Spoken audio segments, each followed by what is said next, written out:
Estamos con quien fuera gobernador de la provincia de Corrientes, intendente de la capital de Corrientes, y ahora vamos a ver en qué anda. Raúl Rolando Romero Feris, Tato Romero Feris, bienvenido. Gracias, Víctor, buenas noches, ¿cómo estás? Bien, gracias. Tato, ¿qué lo trae por esquina? Bueno, estamos de campaña, esto no es una novedad, es decir, estamos en una intensísima campaña, corriendo con los tiempos, con los días, con los minutos, muy linda, muy intensa, muy satisfactoria, de verdad. Encontrar a la gente que nos recibe con afecto, con cariño, creo que forma parte también de una historia ya del PANU, ¿no? Ya tiene su historia a pesar de su corto tiempo, pero de cuestiones realizadas, de hechos ejecutados, el hospital de esquina, toda la iluminación del acceso, reparación de edificios escolares, viviendas. Creo que hay un recuerdo lindo en esquina de nuestra gestión de gobierno. ¿Hacía cuánto que no venía por esquina? No hace mucho. Bueno, el año pasado, antepasado, estuve para también en un proceso preelectoral, pero he andado en otras oportunidades por esquina, ya no en campaña, pero sí por otras actividades. Seguramente después de 20 años hay jóvenes, adolescentes que dicen quién fue Tato Romero Feris, ¿no? No en la vida demasiado activa en los últimos años, pero ¿cuál sería para usted, después de 20 años, Tato, el resumen de su gobierno? En realidad no son 20 años, porque si bien mi gobierno empezó en el 93 al 97, el PANU después siguió gobernando a través de Pedro Berellá Pocar, un año y pico más hasta que vino el golpe del 99. Todo ese movimiento político, si se puede llamar de alguna manera, de aquel momento, todo lo que vino después nos tuvo de protagonistas ya en la oposición, contra Mestre en su momento, con el tema de los Secacor y las cosas que pasaron con Aguat en la Municipalidad de Capital, nos tuvo siempre de protagonista, y yo fui candidato a senador en el 2003, a senador nacional, y también gané esa elección, y fui electo senador nacional. Lamentablemente no pude asumir. ¿Usted cómo se considera políticamente? ¿Cuál sería su definición? Yo creo que soy un hombre hacedor. Me gusta hacer, me gusta crear, me gusta gobernar con hechos concretos, con hechos positivos, y políticamente no digo progresista, pero tampoco conservador. Yo no soy un hombre conservador. Yo creo que nosotros tratamos de innovar en todo aquello que se pudo, y haber hecho en 4 años de gobierno 24.000 casas, haber hecho 6 hospitales en el interior, entre ellos el pediátrico y el Instituto de Cardiología, haber construido más de 40 escuelas en el interior provincial, pero escuelas en serio, no edificios, edificios realmente sólidos como corresponde, haber brindado una educación adecuada, en haber tenido una salud pública que se ajustó a las necesidades de la gente, haber hecho rutas importantes, haber distribuido energía en la provincia, haber tenido una dirección provincial que era un ejemplo a nivel nacional. Yo creo que marca también la impronta de una gestión de gobierno, de no solamente un hombre, sino todo un equipo que supo interpretar lo que la gente quería, y así lo hicimos. Si tuviera que nombrar 3 aciertos fundamentales, políticos. Haber construido las viviendas que construimos, porque dimos techo a 24.000 familias. Haber dado una salud pública en las mejores condiciones, con un hospital pediátrico que fue el más moderno del país después del Garrahan. Haber hecho un instituto de cardiología que empezó a hacer trasplantes cardíacos en nuestro tiempo aquí en Corrientes, y haberle dado a la provincia una ubicación en todo este contexto nacional e internacional, con Brasil, con Paraguay, con Uruguay. Yo creo que marcó un rumbo de una definición política de avanzada en aquel tiempo. En todo este tiempo seguramente usted ha hecho una autocrítica. ¿Cuáles considera sus errores? Mira, yo te diría, sería de mucha vanidad decir no cometimos errores. Por supuesto que hemos cometido errores y estas cosas, pero lo importante es el balance. Cuando el balance es positivo, pero también es cierto que confrontamos mucho en aquel tiempo, porque nosotros buscamos cambiar muchas cosas que estaban instaladas como tabúes en Corrientes. Por ejemplo. Por ejemplo, las viviendas que se construían en Corrientes en aquel tiempo se construían a través de concesiones a las empresas y nunca licitaciones. O sea que la licitación permite transparentar el sistema de construcción. Y también la entrega de las viviendas. Las viviendas antes se entregaban en los comités. nosotros terminamos con esos temas. Nos generó algunos roces políticos en aquel tiempo que después se fueron profundizando por otras acciones de gobierno que ya forman parte de la historia de Corrientes, pero que en definitiva podemos decir que tal vez fuimos confrontativos, pero confrontativos en la intención del cambio, en la búsqueda del cambio. Otro error. Tal vez no recuerde, si vos me podés recordar alguno, yo en este momento no recuerdo. Se habló mucho del Tato autoritario, del Tato como eje en el cual circulaba todo el andamiaje político e institucional. Mirá, yo de lo que suelo, no digo jactarme, creo que esto es una palabra que no corresponde, pero sí me siento cómodo es en la defensa de mis principios y de mis ideales. Y la defensa de aquellas cosas en las que yo creo y de las que estoy convencido que estamos en el buen sentido. Tal vez esto haya motivado que algunos digan que acá había autoritarismo, pero por Dios, si miramos la nación y miramos lo que hoy la provincia, éramos un poroto en ese caso, ¿eh? Pero usted eso lo toma como una autocrítica, ¿volvería a hacerlo? ¿Considera que fue lo acertado? Yo creo sinceramente, Víctor, que los años también nos van dando esa pátina digamos, de ser un poco más dialoguistas, de abrir más las puertas, de conversar, de buscar soluciones, de buscar consensos. Yo creo que pasa por ahí, ¿no? Me parece que la confrontación hoy por la confrontación misma no sirve. Nada más que en aquel momento teníamos que defender ideales y cosas que nosotros queríamos para la provincia. Es decir, si yo te cuento que en aquel momento, valores de entonces, las viviendas se construían a 30.000 pesos y nosotros las construimos por 18.000 pesos, dándole igual ganancia a las empresas, te va a marcar un poco el porqué de los porqué en algunas cosas. Tato, ¿cómo está en este momento su situación judicial?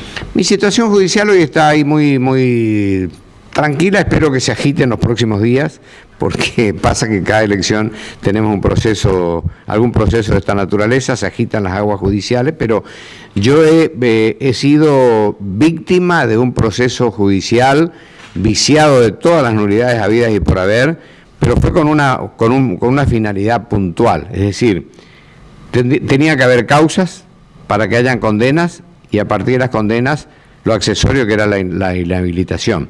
No puede haber inhabilitación si no hay condena. Entonces tuvieron que hacer todos procesos viciados para poderme condenar y a partir de ahí inhabilitarme. ¿La inhabilitación aún continúa? Continúa, pero esto se termina. No puedo decir cómo viene la rehabilitación, pero esto viene. No viene ni por acá, por la provincia, no viene por la... Esto va a venir... ¿Por la Corte Interamericana? Sí, señor. Efectivamente. ¿Por qué recurrió a la Corte Interamericana? Porque no encontré derechos en la Argentina. Lamentablemente, el hecho que la Corte Interamericana pueda dar vuelta. La Corte Interamericana es de derechos humanos. Es de derechos humanos. ¿Considera que tiene derechos humanos vulnerados? Por supuesto que fueron vulnerados con todas las nulidades que hemos planteado, Víctor. Yo nunca tuve jueces de la Constitución. Tuve jueces especiales, recordemos lo de Palles. Tuve cámaras especiales. Recordemos las cámaras que me juzgaron, que eran puestas puntualmente para esto, y un superior tribunal que obedecía las órdenes en aquel tiempo del interventor, que era Mestre, y luego ya las órdenes puntuales del gobierno de turno, que era el colombismo. O sea que en esto no tuve chances de ninguna naturaleza, ¿no? ¿Cuál es su relación con Colombia? No dialogo con él desde aquel momento en que sellamos el acuerdo en el 2011. A partir de ahí nunca más dialogamos. Nosotros con nuestros votos le dimos el gobierno a Colombia, pero nos fuimos de eco precisamente por no encontrar las respuestas. ¿Así? ¿Cómo? ¿Tan así? Digo, tan así. Sí. Nosotros pusimos casi 20.000 votos y la diferencia que tuvo con Camao fueron de 8.000 votos.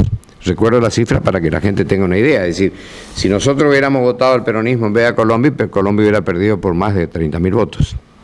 Claro, porque cuando se descuenta el doble. Se descuenta el doble, efectivamente. ¿Cómo lo definiría Colombia? Autoritario. ¿Solo eso? Bueno, podría poner otro... No, yo creo que... yo a Colombia lo conocí como intendente siendo yo gobernador. En aquel tiempo, hoy hay una jactancia como de que el federalismo de la provincia hacia los municipios. En aquel momento los municipios eran tan bien atendidos o mejor que hoy.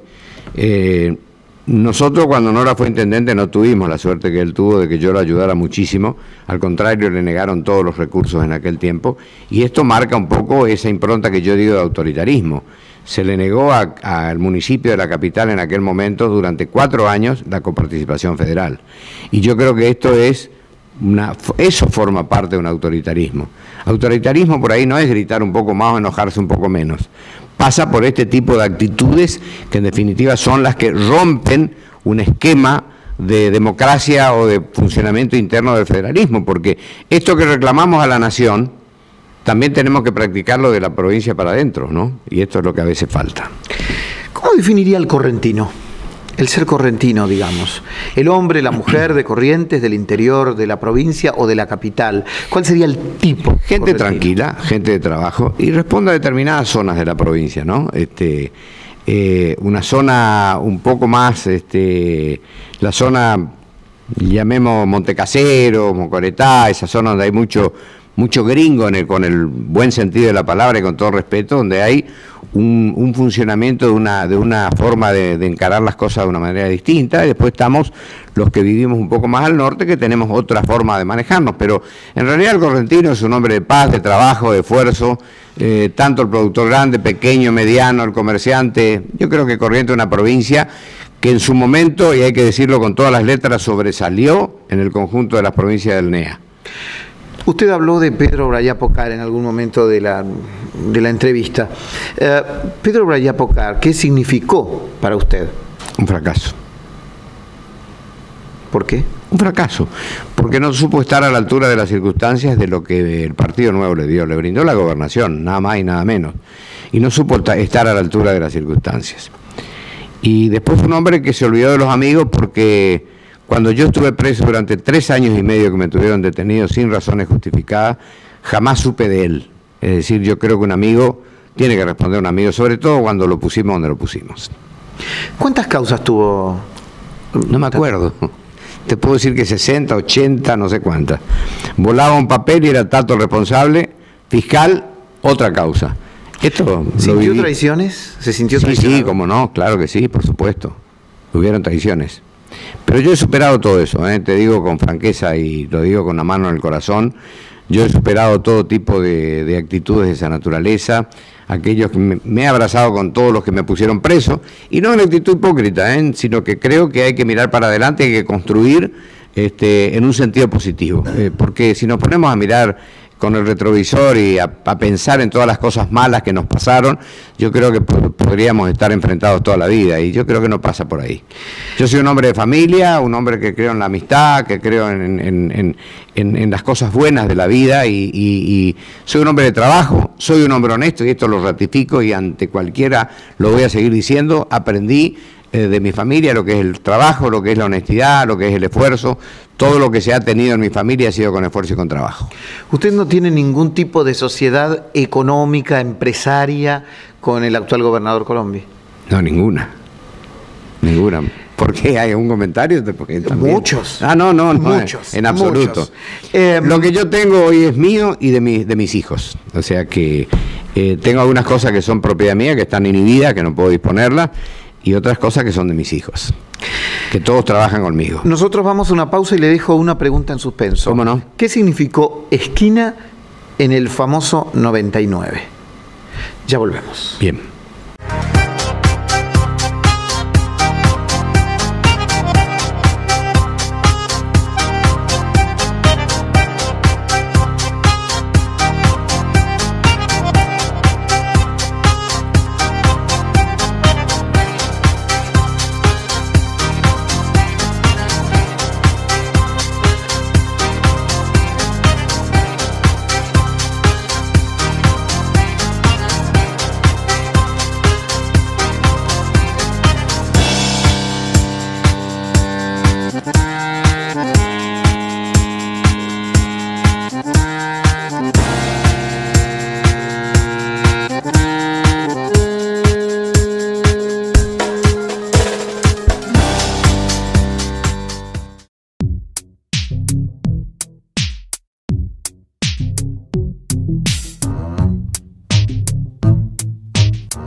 Volvemos, estamos compartiendo este tiempo con Tato Romero Feris y había quedado una pregunta en suspenso en el bloque anterior, Tato. ¿Qué significó Esquina en aquel 99? Y habría que preguntarle a don Hugo Mancini, que era ministro de Gobierno en aquel momento. Yo era intendente de la capital en aquel tiempo. Pero sin duda el líder político de la provincia. Sí, bueno, el líder que tenía el poder. Del partido, en realidad, del partido.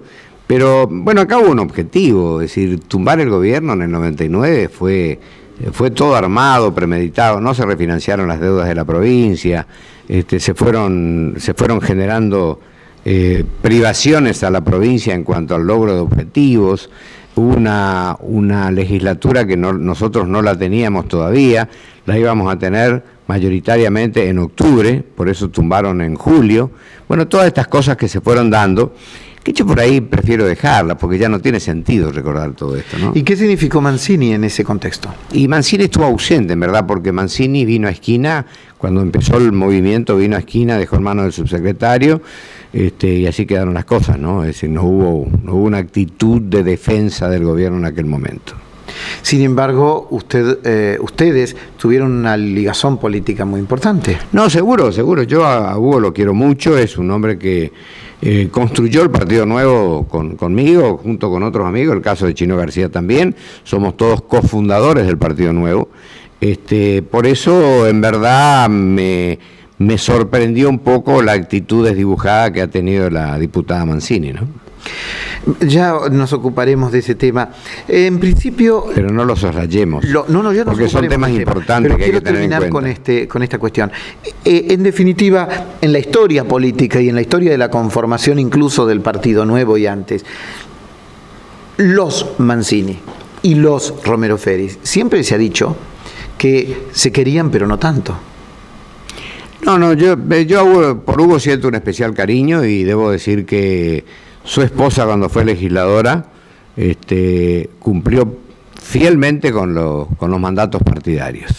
Por eso es que me extraña un poco todo esto que está ocurriendo hoy, ¿no? Ahora sí, ¿y qué pasó con María Eugenia Mancini? Y habría que preguntarle a ella, porque en verdad yo nunca más pude hablar con ella, a pesar de que la llamé repetidas veces. Los amigos del partido la llamaron para hacerla reflexionar un poco sobre su actitud.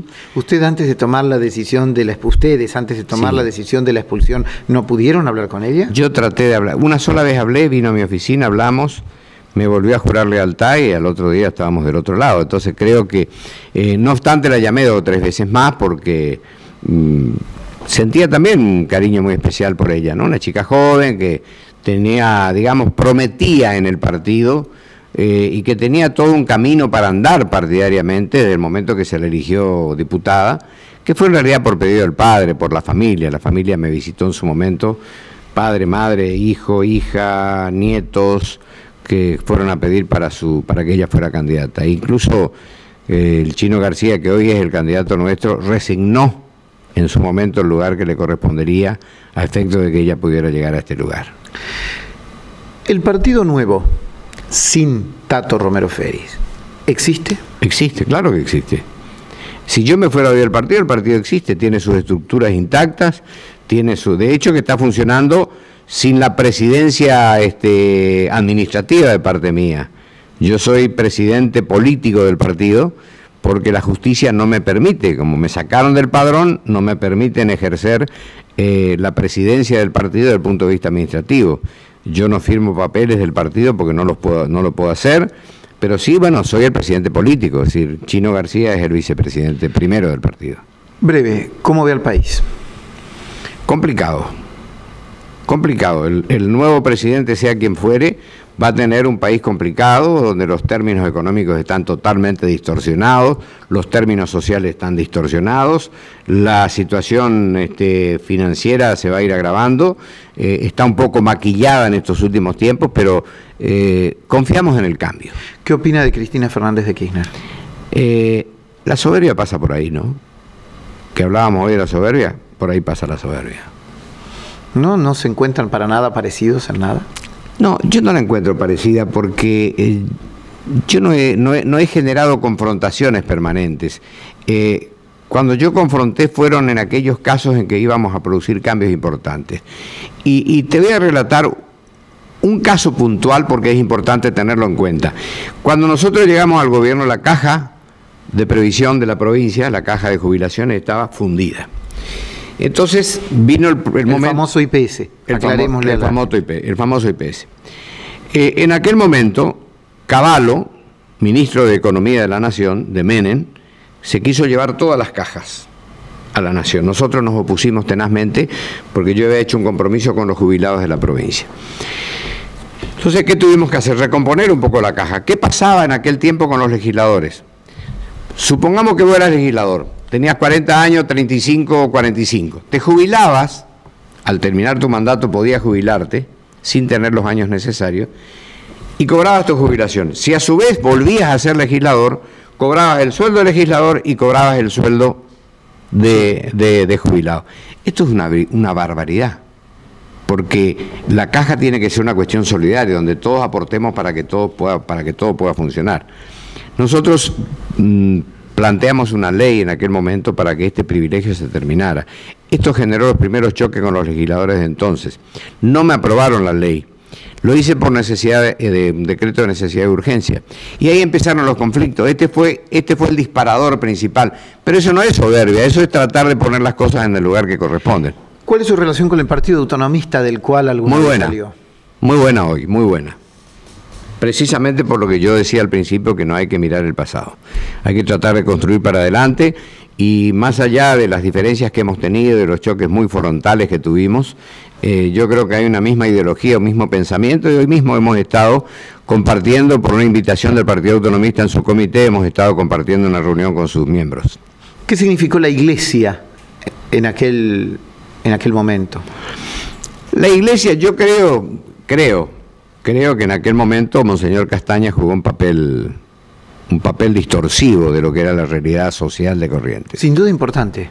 Sin duda importante, porque obviamente es el pastor mayor de la provincia. Uno tiene que, a pesar de la muy buena relación que teníamos, y yo había tenido una muy buena relación con Monseñor Rossi, que fue el antecesor, con quien de verdad nos unía un afecto personal muy importante. Y lamentablemente con Castaña las cosas no fueron así. Y tal vez es la primera vez que yo lo estoy diciendo públicamente a esto, después de tantos años, pero realmente él fue invitado a todas las inauguraciones que hacíamos, lo invitábamos a que él diera las bendiciones de tantas escuelas, del hospital pediátrico. Le pedí autorización en su momento para que el hospital llevara el nombre de Juan Pablo II. Esto se consultó al Vaticano, el Vaticano autorizó. Es decir, teníamos una relación institucional verdaderamente fluida. Institucional. ¿Y diálogo? Que no es lo mismo. No, diálogo también. Por eso me extrañó mucho la actitud de Monseñor Castaña. Y lo puedo decir con tranquilidad porque vive. Todavía está, él podrá decir es cierto, es mentira lo que yo estoy diciendo. ¿Qué siente hoy lejos del poder institucional? Tranquilidad espiritual, de haber hecho las cosas que tuve que hacer y que las hice. Debo decirte que si yo volviera a gobernar hoy, volvería a construir las tantas miles de casas, los tantos miles de cientos de hospitales, las tantas cientos de escuelas, todos volveríamos a lo mismo, porque creo que forma parte de una forma de encarar las cosas, ¿no? Volvería a caminar la provincia como lo hicimos, con los ministros, en colectivo, atendiendo a la gente en el mismo lugar, donde el problema subsiste o existe. Llevaríamos energía a todos los lugares más alejados de los centros de... ¿Y qué no volvería a hacer?